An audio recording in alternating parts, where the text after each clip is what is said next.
Hello, good morning, and a warm welcome to Newsfile. Now, this week, the latest coup to rock an increasingly fragile sub-region in Niger has brought West Africa to the brink of war. ECOWAS has activated a standby force, but does it even have one? And has authorized its deployment in Niger in a desperate attempt to restore civilian rule. We are drawing the line in the sand, ECOWAS Security Chief Abdel Fattah Musa recently declared on the BBC. He, like our President Akufo-Addo and the rest of ECOWAS member states, are worried about contagion. He said, quote, "If we do not determinedly stop what has happened there, then which country is next?" Now, this morning, the chiefs of defense staff of ECOWAS member states are expected to meet in Accra to finalize the plan of attack. But can ECOWAS afford a war with what I call the Junta Alliance, Niger, Burkina Faso, and Mali? My guests will discuss. The Bank of Ghana. Now, those three words used to represent, uphold, and defend the stability of our financial sector. But in the last couple of weeks, the Bank of Ghana has been shown to be extremely fragile itself, with a 60+ billion cedi loss and a negative equity. To put it simply, our central bank is broke. The governor and his deputies, his two deputies that is, now have 21 days to resign, according to an ultimatum issued by the NDC minority in parliament.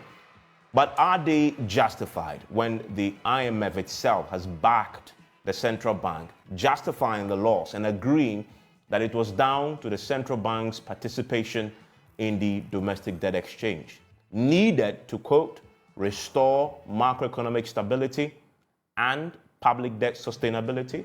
Well, that said, why is the BOG spending $250 million to build an office at a time when their own reports show they are broke? And what about the huge sums spent on travels, vehicle maintenance, and others? That's where we will spend most of our time this morning.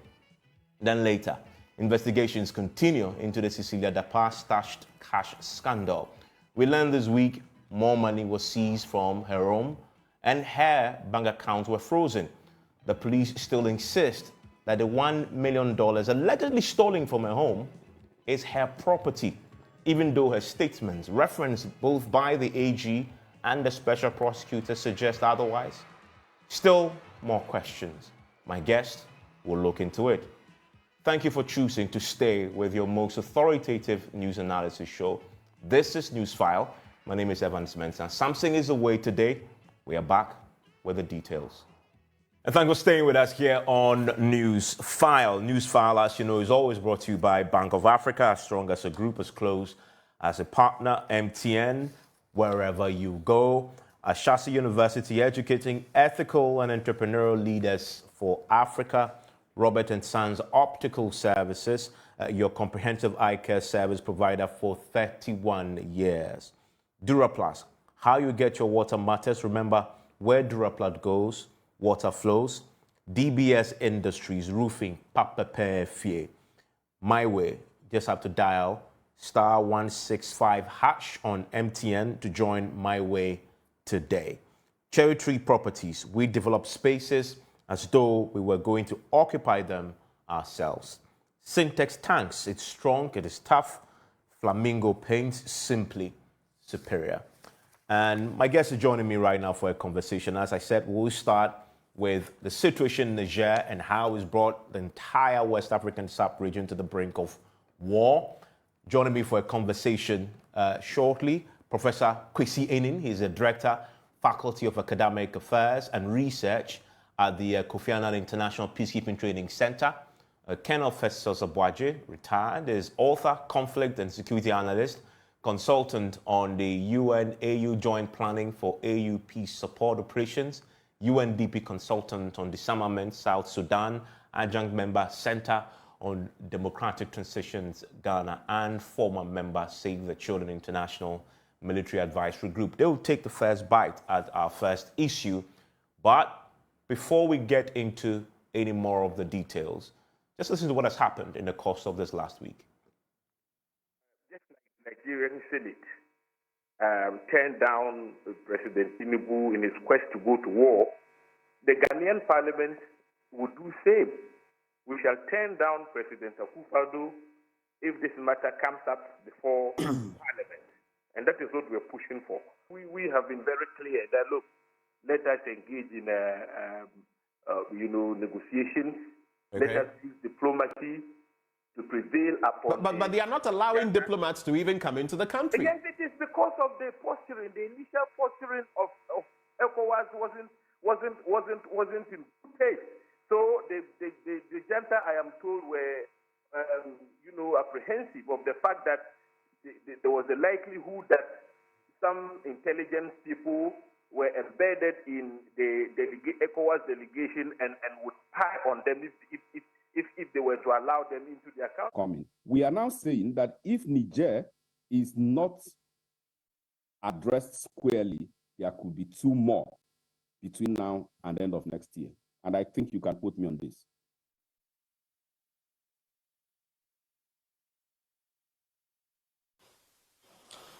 C, uphold all measures and principles agreed upon by the extraordinary summit held on Niger on 30th July 2023. Underscore the determination of the ECOWAS authority to keep all options on the table for the peaceful resolution of the crisis. Enforce all measures, in particular border closures and strict travel bans and assets freeze, on all persons or groups of individuals whose actions hinder all peaceful efforts aimed at ensuring the smooth and complete restoration of constitutional order. Warn member states who, by their action directly or indirectly, hindered the peaceful resolution of the crisis in Niger about the consequences for their action before the community.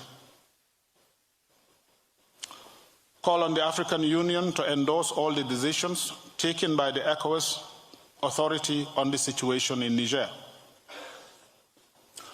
Further call on all partner countries and institutions, including the United Nations, to support ECOWAS in its effort to ensure a quick restoration of constitutional order in conformity with its normative instruments.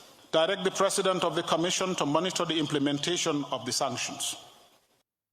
Well, that was when ECOWAS finished that meeting. Subsequently, we know they've actually authorized the deployment. This morning, we're learning that the defense chiefs will be meeting in Accra, finalize the plan of attack. Colonel Festus Obwaje is with me now via Zoom.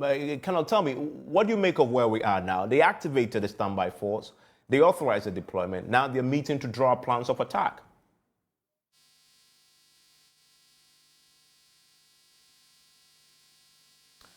Kindly unmute for me.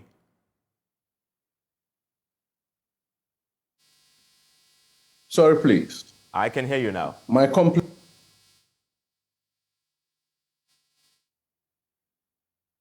Okay.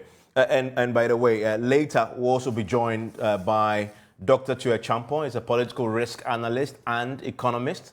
We'll also be joined by Toma Amehia, a financial analyst and consultant when we deal with the banking issues, the Bank of Ghana, and the focus is going to be there a bit. Inusa Fuseni will also join us. He's a lawyer and former MP for Tamale Central and former Minister, Roads and Highways, will also join us for a conversation today. Martin Kpebu is also a lawyer, an activist, also will join us. Richard Ahiagba is a communications director, the New Patriotic Party, will also be with us for a conversation. So you don't want to go anywhere, a lot to go through on the issues table for discussion. Colonel Festus Obwaje is with me now. I can hear you, Colonel. If you can, I was asking you your quick reaction to where we are this morning with the Niger issues.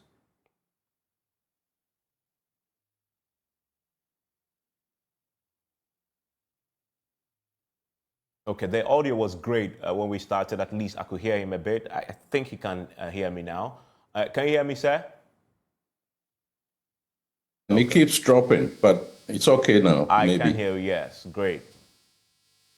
Yeah, you're giving me your reaction to where we are this morning. Well, where we are is what you summarized, that we had the decision of the ECOWAS authority, and let's point out that only 8 out of the 11 expected heads of state attended. The rest were represented by, other senior politicians from those administrations. Mm-hmm. But nevertheless, they've taken a decision which reiterates once again the use of force, i.e. the intervention. And the additional step embedded in that decision is the activation of the ECOWAS standby force, as you said, which has now constrained the military chiefs to convene in Accra, and I suppose together with the ECOWAS standby force chief of staff, to now begin to plan into detail the implementation of that ECOWAS decision. If you want to go into technicalities, this decision can only be executed not earlier than 30 days. So anywhere from 30 days to 90 days for a number of reasons, primarily planning and then primarily assembling the forces with the requisite capability.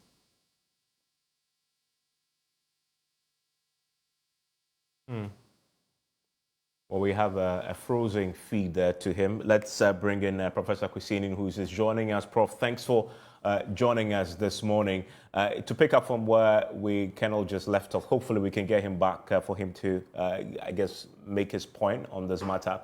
But I wonder what your views are on this. When this started, there's been a lot of, caution issued to the ECOWAS itself that, don't go into war. I mean, tread cautiously, explore and exhaust the diplomatic options on the table. It looks as if it's clear now that if barring some miracle, the military intervention would happen if today's meeting with the chiefs go according to plan. Well, I think the cautionary tale or the cautionary advice is based on history and is based on very careful assessment. I heard my brother Festus talking about the practicalities towards initiating the standby force. And once more, I think that the conversations about the standby force represents the lack of long-term planning. We know that a standby force concept basically is for member states of ECOWAS as one of the 5 regional building blocks of the African Union and the African Standby Force concept that authorizes member states to select members of their armed forces for training. And if you read the ECOWAS statement, communique, it talks about the ECOWAS Standby Force components. And I'm happy that my elder brother is back now. Part of those components relates to what? The civilian component, the logistics base that is supposed to be in Freetown, and all other things. The fundamental question here is whether those components mentioned in the communique have been established by member states and the levels of readiness that my big brother Festus mentioned. So the 30 to 90 days is all things being equal. That the troops have been trained, they have done some joint training together, issues of language, hierarchy, command and control, that all these things have been dealt with. If we take 2 things, the logistics base that was supposed to be based in Freetown, there is no base to talk about. If we talk about the civilian component, it hasn't really been activated for years. So what we are talking about is just the reading of the official documents and the steps towards an intervention. The standby force idea was also, if you remember, and here I think I will crave Festus's indulgence to correct me if I'm wrong, was also to respond first and foremost to civil wars and not to constitutional changes or internal political misunderstandings where there is massive buy-in as to what is happening. I mean, there's no conflict in Niger per se. Okay, so triggering the standby force idea is what I term practicity in ECOWAS's response framework. That there rather ought to be a graduated set of responses as an internal crisis escalates. What we've seen is an automated response from ECOWAS from 0 to 100, making it difficult for them to pull back. Because the military intervention option is always the last option. Okay, but we decided to use that option. And then later on, when the 1 week passed and the junta was solidifying, decided to use mediation. Festus says only 8 out of the 11 member states were present. Now, 4 member states have undertaken a coup. Multilateral organizations function best when there is compliance to what they have voluntarily signed on to, and when there is a sense of bindingness relating to the values, the norms, the principles, and also the decision-making processes.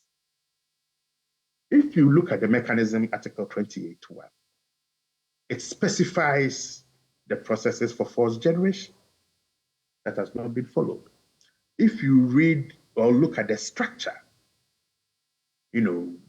first defense chiefs would meet, the members of ministers of defense whose decisions would then go up for consideration.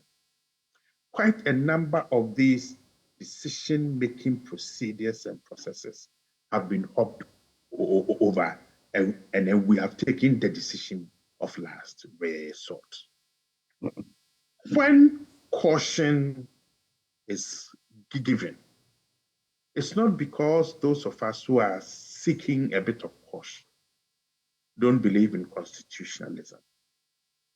But I think quite a number of us are looking at the geopolitics of an intervention, the multiplicity of interests, but also the potential that it might open a Pandora's box of quite a number of groups who may align not so much with the constitutional debate that has shifted now to a debate around identity, self-perception, exploitation of national resources, and how national resources can be used to benefit the populace.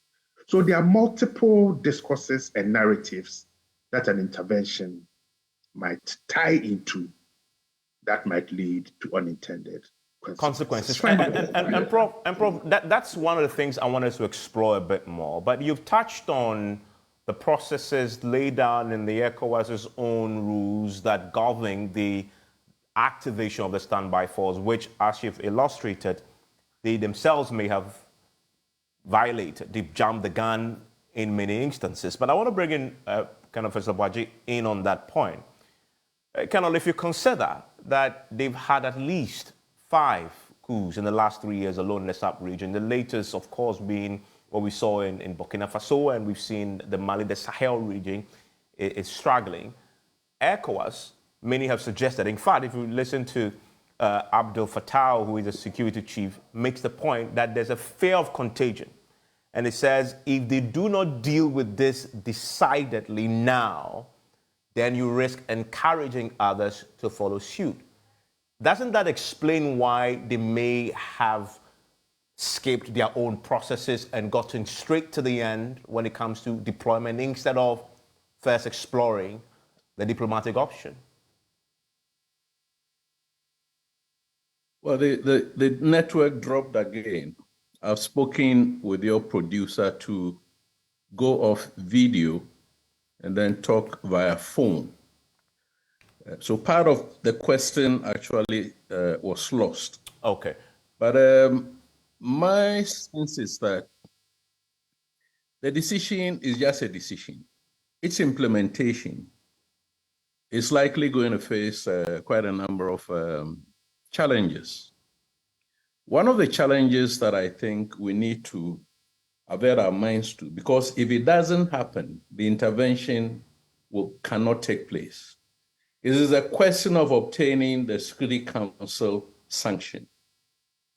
Because the intervention falls within the framework. Always a delight talking to you. As the Director of Faculty of Academic Affairs and Research at the Kofi Annan International Peacekeeping Training Center. You also listen there to Ken Officer who is author, conflict and security analyst, consultant on UN-AU joint planning for AU peace support operations, UNDP consultant as well, helping us navigate this. When we get clarity on what the chiefs have decided, pretty sure you will know here on Jaw News.